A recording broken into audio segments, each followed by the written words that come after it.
Hey everyone, what is up and welcome back to the Lifestyle Lifters show. I hope everyone is having a great week so far. As of recording this, I have severe DOMS, delayed onset muscle soreness, hit a really hard and challenging workout on Friday. So I'm currently rehabbing an injury and it's been frustrating. I haven't been able to run properly since it was actually Black Friday. I remember I was doing a workout in the morning. I was heading up to Kildare Village that day. I always go up every year for the Black Friday sales. And I just pushed myself a small bit too hard doing rear foot elevated split squats. I didn't warm up fully for them, even though it was towards the end of my session. I did have blood flow. I remember I just went straight into my top set. So, speaking of dumb mistakes to avoid, something I spoke about in last week's episode, always warm up, particularly for bigger movements before you actually get into your main working set. So I was doing them, and to be fair, I built up a nice bit of strength over the previous few weeks. I had a 10 kilo vest on and two 30 kilo dumbbells in my hand. And I was doing them for reps of five, five each side, I think. And doing rear foot elevated split squats, look, they're probably the most hated exercise out there. But my whole kind of hypothesis and reason was, look, I just want to get them done as quick as possible. So I don't even want to do a warm up set. Let me just feel the pain, get over the pain and move on to the next working set. But just as I was lowering myself, I have had this like recurring injury. It's adductor tendinopathy is what it's called. It's basically at the real top of my hamstring or the bottom of my hip there, where your it's almost like that insertion point. And as I was lowering down, so I was balancing my right leg and lowering down my left leg, just felt a bit of a strain there. And you know the difference between good pain and bad pain. I mean, bad pain is it was good pain is obviously the pain you get after a workout. It's a good feeling. It's tough during it, but you're benefiting yourself. Bad pain is when it's injury. It's like it's a sharp, acute pain that just comes on you. And this was bad pain. It was acute pain. And me being me, sometimes we all get into this mindset of just F it. I'm just gonna keep going. I'm gonna push myself. I'll be all right. I'll be grand. And I'm not someone that if I see something written down on a pen and paper and on my program, I like to see it out. And I know it's something I definitely need to get better at. So I had three sets in that day and I'd be stubborn enough sometimes to push through. But that day, it caught up to me and I still finished my three sets on the split squats. The first set was a rough one. The second and third, I had a bit more blood flow. It felt all right. And I was still able to do some treadmill running after that session. But then the next day, I got a bit of pain there. It's like, oh, God, okay. I probably pushed myself a bit too hard yesterday. Hopefully, I'll be all right tomorrow. Because I usually would, that was a Friday leg session. I'd usually do running then on a Sunday, just some steady state cardio. Wasn't able to do that, pushed it out then to the following week. And then all of a sudden, it's like squats, which were feeling good, or deadlifts, which were feeling good. Now all of a sudden that pain is coming back. And now I can't squat properly. I have to deadlift from, a 3 inch elevated blocks. I'm really severely limited. I can't do any lunge movements. And it has set me back quite a bit, that injury. That's almost 3 months ago at this stage. So I'm not sure how I'm getting into this in the first place. Oh yeah, so I do have DOMs on my legs, but I'm currently rehabbing it and getting back to where I was, thankfully. On Friday, was able to run back on the treadmill up to 18 and a half kilometers an hour pain free, which I was pretty happy with. I was able to maintain that for a minute. So hopefully getting back into the swing of things, but I will learn from my mistake and well, I'll have to get better at learning from my mistake. That is warm up properly. Make sure you give yourself enough time before you go into your top set, and it will obviously have a good carryover. Now, anyways, all of that aside, today I have a Q&A, and these are 5 questions which I got, but I'm going to go into them one by one. These are from a combination of some of my clients and ones that I'd seen previously on Instagram before that I'd been asked. So I feel podcast is a good opportunity just to expand on them in a bit more detail. The first question is how to stay lean year round without being obsessive about food. So this was a question that one of my clients asked me, and I can definitely relate to this as well because there's been times in the past where I've almost been a slave to my own nutrition. Like I remember once we were in, even on my J1, I would have kept things pretty tight, particularly with food because I would have been drinking way more back then, like 3 or 4 times a week. And how times have changed, but I would have always kept my nutrition relatively tight, even on the J1 when we went to California for 12 weeks.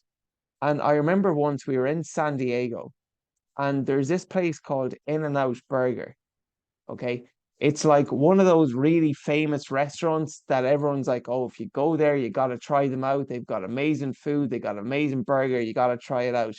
And all the lads got the burger. And what did Adrian walk out with? He got his burger, but instead of having a burger bun, it was wrapped with lettuce.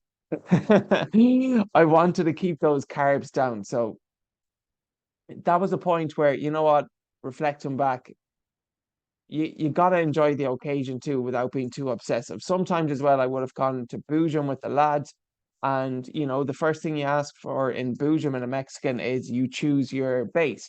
Do you want the lime rice or do you want the fried rice, I think it is. And I'd always ask, could I get a base of lettuce, please? I don't want any rice at all. Okay, that was in the days when I was just almost scared to eat carbohydrates, which looking back was almost crazy. Like I was working out, 5, 6 times a week, hitting it hard, carbohydrates being a good fuel source there for me. But I just had this misconception that they made me fat. So I didn't eat them. All right. So you don't want to get too obsessive with your food where you almost become a slave to it. So if you're in that similar situation and you don't want to lose your gains, but you want to stay relatively lean year round, 3, 2, 1. So 3 meals a day, 3 to 4 meals a day with protein. At least two of those meals contain veggies, and then one glass of water before every meal. All right. So 3 meals a day with protein. Two of those meals contain veggies and one glass of water before every meal. So, for instance, one of our clients, Ross, he spent a full month in Thailand. And as you can imagine, going from Ireland to Thailand and just being able to read food labels and understand what each food gave you and what quantity, what portion amount, just it was too much for him. We didn't really ask him to track his calories at all, but just more so understand those principles. And after spending a full month, fair play to Ross, he didn't gain any weight at all. Okay, he was walking a lot. He was just trying to stick to the 3 square meals, making sure that every meal had at least protein in it, and just doing his best with the veggies and with the fruit. Okay, so 3, 2, 1, it's a really good method. And then if you're having any snacks or anything in between meals, try get those from a source of protein like Greek yogurt or a piece of fruit. Okay. But I think there are just some fundamentals there. So 3 meals a day with protein, two of those meals contain veggies, and one glass of water before every meal. It's a nice way to just stay on track without being obsessive. Now, if you do want to go into more detail, follow the 80/20 principle with your food. And this is a big pet peeve of mine. A lot of people do not understand properly the 80/20 principle. People think that it's 80% of your foods. It's not, it's 80% of your calories that you want from nutrient dense sources. For example, imagine you had 10 full foods in a day, and eight of those foods were the likes of your chicken breast, your broccoli, your rice, etc., etc., etc. And two of those foods, one of them was a large fries from McDonald's, and the other was a double cheeseburger. Okay, so technically, two out of those 10 foods were what we call the in the 20%, and 80% were more nutrient dense. Is that or is that not following the 80/20 principle? It is absolutely not, because even though it's 20% of your foods, it's much more than 20% of your calories. Okay. So if you want to follow the 80/20 principle, 80% of your calories coming from whole foods. So for example, you're on a 2000 calorie diet, you want about 1600 calories to come from your leaner protein, your complex carbs, your greens, etc., your fruits, your veggies. And then the other 400 calories, that can come from the more quote unquote processed foods, the likes of your chocolate, if you want to have some biscuits, a treat here and there, and so on. But I do know that a large fries and a double cheeseburger from McDonald's sure as hell has more than 400 calories. So just be careful of that. All right. And just some other things as well to be mindful of if you want to stay lean year round, limit alcohol intake. And, I'm going off alcohol this year and feeling really good so far. And honestly, it's played a big part in my life in terms of like looking back on some of the great memories that I've had. A lot of the time, alcohol was involved, but as well, then it just robs. I just found the anxiety the next day, the hangover, the waking up, feeling not feeling great at all. The dehydration, the sleep, the way it impacts your training. It's like you're trading 3 hours of happiness for 3 days of misery. I'm just like, is that really worth the trade-off? And this year I'm going off it. So far, so good. And just not really missing a lot, to be honest. So limit your alcohol intake. And finally, then just control your food environment as well. Rule number one of nutrition, if a food is in your house, sooner or later it will be eaten. Okay. So a great way, I know myself, if you have a weakness, let's just say chocolate coated granola. Oh my God. How good does that taste? And the milk afterwards, the chocolate milk, amazing. If that is in the house, I would probably eat it. I know myself. Okay. So if you don't want to slip, don't go to slippery places. Do not buy it in the first place. And if you're really craving the quote unquote the junk food, make yourself walk or drive to the shop to get it. So control your food environment. That is a big thing. Or at least just put them at the back of the press and make like your proteins, your veggies, your fruits more accessible in your environment. Leave them on the table, leave them in the fridge where you can see them, because they're the foods you'd be more likely to consume more of, as opposed to the sweets, the biscuits, which once you dip the hand in there, it can become a dangerous thing if you don't have control over your cravings. So control your food environment as well. All right. Now I'm not talking staying lean year round. This is just in relation to food. I'm not going to be talking about training, cardio, sleep. All of those things are important, but this is just pertaining to food. So 3-2-1 method, snacks between meals, either protein or a piece of fruit, 80-20 principle, limit your alcohol and control your food environment. Question number two, what should you do in fat loss stalls? So this is a great question. And one of our members actually did encounter this about 4 weeks in.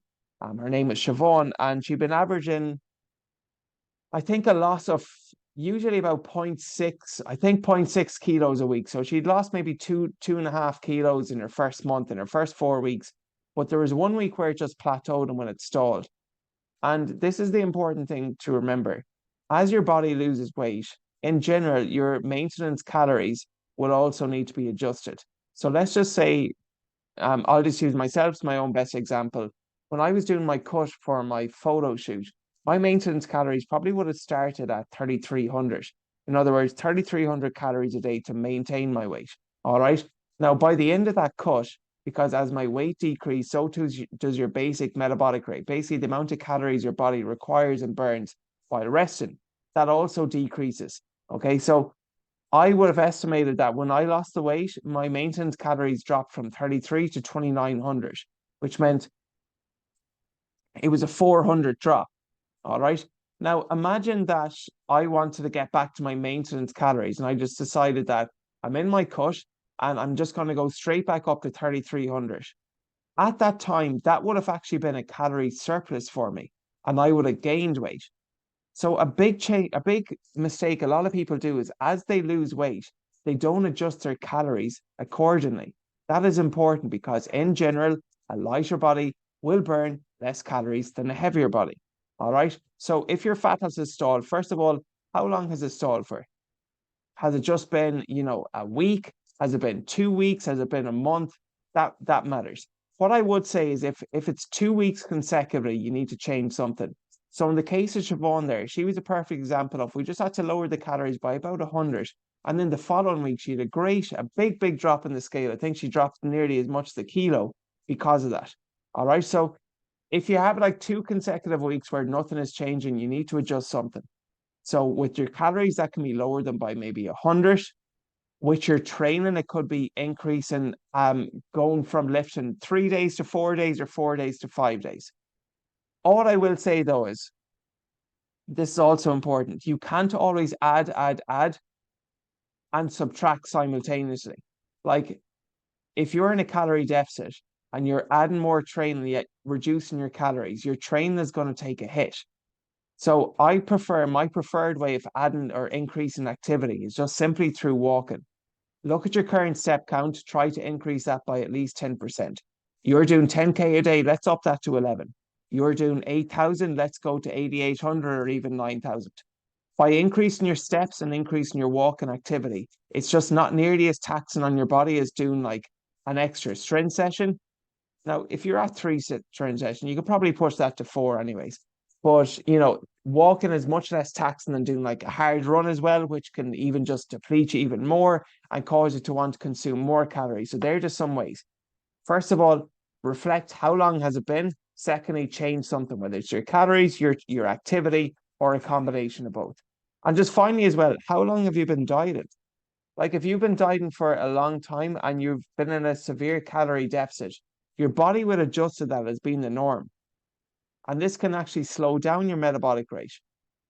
That could be a case for you where you need to take a diet break and try to bump up your calories for a bit, which might sound like I'm speaking on the opposites here, but it has worked in the past. I had one client, so lean, really lean guy, and he was just in a calorie deficit at 1,500 calories a day for like 3 months. So I had to have this hard conversation with him. He wanted to get really fit and really lean for, I think it was a wedding it was a wedding he was going to. And my whole approach with that was, I'm actually not going to drop you anymore. I mean, if you want to get as lean as possible, does that mean we got to eat? Okay, you're at 15. Do we got to go to 14, 13, 1,200 calories? Is that really going to be beneficial? So we had to go the opposite. We actually had to increase his calories. We increased his calories up to, I think it finished at 2,500 over the course of about 8 weeks. And ironically, happened to me as well. What happened as we increased his calories? He actually lost weight. All right. Because we just rebuilt his metabolism because it was just in, such a kind of a low state there for a while from being in a severe calorie deficit for too long. So your body can adapt. So potentially you might need to do a diet break. And then the great thing was there, we built up his metabolism again that to 2,500, that when he wanted to do a cut, it's much easier doing a cut where your maintenance is around about 2,500 and we drop you down to, let's say, 2,000 or even 1,800, I think, for the last couple of weeks there. He wanted to go quite low. But that's much easier to maintain and stick to rather than, okay, I'm at 15. Do I really got to go to 1,200? That can just lead you down the slippery slope. So there are just a few things to keep in mind or what to do when your fat loss stalls. Now, next question is how to build impressive abs. So I used to be of the opinion that doing a plank for 3 minutes before my dinner was worthy of a protein shake. Or that just holding a plank for as long as possible is what gave me abs. We've all probably done that before where you hold a plank, you lift up your t-shirt and you check your mirror only to see the disappointment on your face that you do not have visible abs. We've all done it before, don't lie. That was my opinion. But look, honestly, when it comes to getting abs are made in the kitchen. And it's an old adage, and it is definitely true because you can do all the core training in the world, but if your body fat percentage is too high, you're just not going to be able to see them. Everyone has abs. It's just a case of shredding off the body fat and shredding that down to see them. Okay. With that being said, though, if you actually want to build aesthetic abs in the gym and when you want to train your abs, you got to address the front, which is the anterior. You got to address the side. Okay, that's like your obliques, and you also need to train them through rotation. So I'll go through all three of those now. If you want to train the front of your abs, that's going to be like plank variations. So just your standard plank, if you want to increase the intensity, you could do a plank and then raise an arm or lift a leg. All right, it just adds more instability. One of my favorite ways to add load to a plank is to do a plank cable row. How you set up for this, or you can also do with a band is, you tie a band around a rack, or you just get the cable in the gym. You put the machine down to like the height of, we'll say 3 in the floor. So the cable machine is down real low at the floor. You adjust the height there. You attach the rope attachment to it. So you know the one where you do the tricep push downs. Use that rope attachment And then what you're going to do is you are going to pull the rope, add some weight obviously to the cable, and you're going to be in the plank position. So imagine you're in a standard plank position and you're balancing the plank on your left arm and the right arm is holding the cable rope. What you want to do is you want to do a plank cable row. In other words, you row the cable, or you get the rope and you put it towards your body while holding a plank position. Oh my God, the burn off that is absolutely insane. Absolutely insane. And it's a great way to add load to your core training. Okay. So just to recap, what you're doing is you're in the plank position, you use the rope attachment to the cable, or you can just use a band and you pull the band towards your body as close as possible, or the rope to your body as close as possible. The burn, the intensity you get off your core there is second to none. And obviously, you train your right arm, then you swap arms and you train your left. And you can do that also in a side plank position, which will address your sides there. Great way. One of my favorite ways to build the core. Other ones as well, which I like to do just with the rope attachment. This one with a dead bug. So cable weighted dead bugs. Basically, what you do is you're lying on your back this time. Traditional dead bug is you lower your right leg, and you extend your left arm behind you. All right. So imagine you're lying on your back. Your two legs are up first of all hip height. You bring your knees towards your chest. You're going to lower your right leg and right ankle towards the floor and simultaneously bring your left arm back behind your body. But if you want to add load to that, you just simply lie in the dead bug position, lie on your back, use the same cable rope attachment that I mentioned there, or just use a band, and you pull the rope over your body until your arms are directly straight. Okay, so keep your arms nice and straight using the cable rope attachment. And then you do a dead bug where you extend your legs. And now all of a sudden you're adding much more load there. All right, there's some great ways to address the front. Look up some of those variations on YouTube if you have a hard time picture them. But cable plank rows and weighted dead bugs I really like. Ab wheel as well, or even just for the front, a standard core finisher, where sometimes I'll do 10 exercises, 30 seconds each, one to the other, 5 minutes, and your abs are on fire afterwards. If you want to address the side then, so I already spoke about side plank variations. I really love a Copenhagen side plank too, where you hold a side plank position and you elevate one leg onto a bench. So imagine you're in a side plank, you're resting on your left elbow, go raise your right leg onto a bench, okay? And then you're all of a sudden you're doing an elevated Copenhagen plank there. So you're doing a side plank with your right leg elevated. That's a great way also to work on your groin strength, to build your adductors up. Okay. One of my other favorite ways of addressing the sides is single arm farmers carries. Okay, so with the single arm farmer's carry, imagine you're holding a 30-kilo dumbbell in your right arm. The key is you don't want to lean over to your right hand side. Your body will do everything it can to do that, but you want to stay nice and upright and stay nice and straight and try to keep that good posture as you walk and hold the heavy weight. Another great way to train the side of your core. And then finally, if you want to add some rotation, one of my favorite ways that I used to do with my in-person clients when we used to train in the gym was we used to finish with an ab finisher. And this was what we call the pad-off press alphabet. And essentially what you try and do is you make the letter of an alphabet we'll say so you can attach a band to the rack. So it's say like just a standard band, attach that to the rack, or it can also be done with a cable attachment as well. And you stand then out far enough so that you've got enough resistance from the band. Keeping your arms as straight as possible, try to do every single letter of the alphabet. That pad-off press alphabet will absolutely annihilate your core. And the thing is, you have to do it on both sides. So if you hold the band and you step to your left, you then have to hold the band and step to your right. So you do it both ways. It is a great way to train the core through rotation as well. All right. So just when you're training your abs, understand the principles, training from the front, from the sides, and add rotation. All right. And last question is what to do in the gym when there is no squat rack available. So we've all probably been there with great intentions of, doing a deadlift or doing squats or doing the bench press or a barbell overhead press. This is one of our clients actually. This came up on our call this week. James is wondering, well, not wondering, but he was just like, I asked him what his biggest challenge was. He goes, just sometimes the gym is busy and there's not always squat racks available. So what I recommend is one of two things. One, could you change the order of your workout? Let's just say, for example, you had squats as your main lift, and then you had rear foot elevated split squats and RDLs as your second main lift. Well, could you potentially do your dumbbell rear foot elevated split squats and dumbbell RDLs first, and then see the squat rack available? Okay, that could be a way around it. If there is no squat rack available, just think of the movement and the muscles that you're working. So, for example, squat rack isn't available. Could you potentially do a hack squat or a leg press?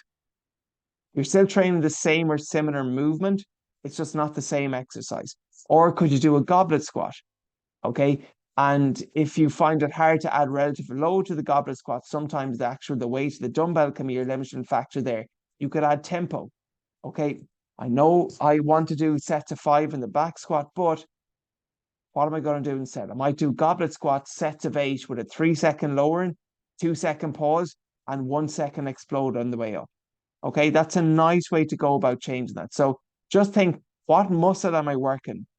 And how can I train that movement using other alternatives rather than a barbell? Take the deadlift. So you could potentially do a dumbbell deadlift. Could you do a hex bar deadlift? Okay, it's that hinge movement. Could you do a single leg deadlift where you hold the dumbbell in your right arm and you balance in your right leg? Or maybe you do a contralateral single leg deadlift where you're holding a weight in your left arm and you're doing a single leg deadlift on your right leg. Okay, a good way to train your balance there. Potentially, you could do a banded kettlebell swing, which is more of a hinge movement. All right. What about for the bench press? Well, could you do a dumbbell bench press, an incline bench press, a flat bench press? Could you do a dumbbell floor press? What about a cable crossover? What about a pec deck machine? Okay, a lot of different ways to train the same muscle and the same movement there. For an overhead press, well, could you change that to a dumbbell? Could you do a seated machine press? Okay, what about an Arnold press? A lot of other alternatives there. Just think, what muscle am I working, and try to train that muscle and movement as closely as possible.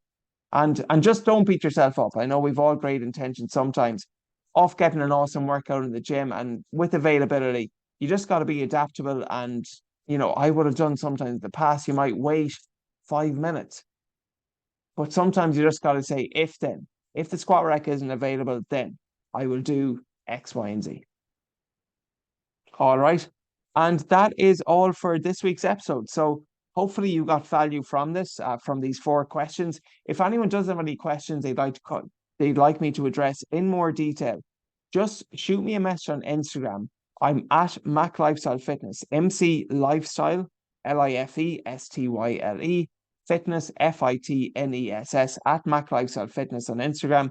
Shoot me a message there and I will be happy to talk about any topic in a bit more detail if you would like me to do so. Also, if you've any ideas for guests or anything like that, just please send them on and I'm more than happy to reach out and see if anyone will be a good fit for the show. And finally, if you have got value from the show, just one thing I'll ask you to do while you're listening is please leave a 5-star review. It helps massively with the ratings and it just helps spread the good word. And what I'm really trying to preach here about training, about nutrition, about sustainability, and just making a lifestyle to more people. So please, I would appreciate it if you did share the show, if you got value from it. And until next week, I hope everyone has an amazing week. Check the links in the show notes as well if you would like access to my 7-day fat loss accelerator, a free 3-day week training program, which is a hybrid training program, which is a combination of strength work, speed work, and cardio all in the one training program there. I'll post a link to that in the show notes if you'd like access to it. And as always, if you got value from it, please share the show with a friend. Chat to you guys next week.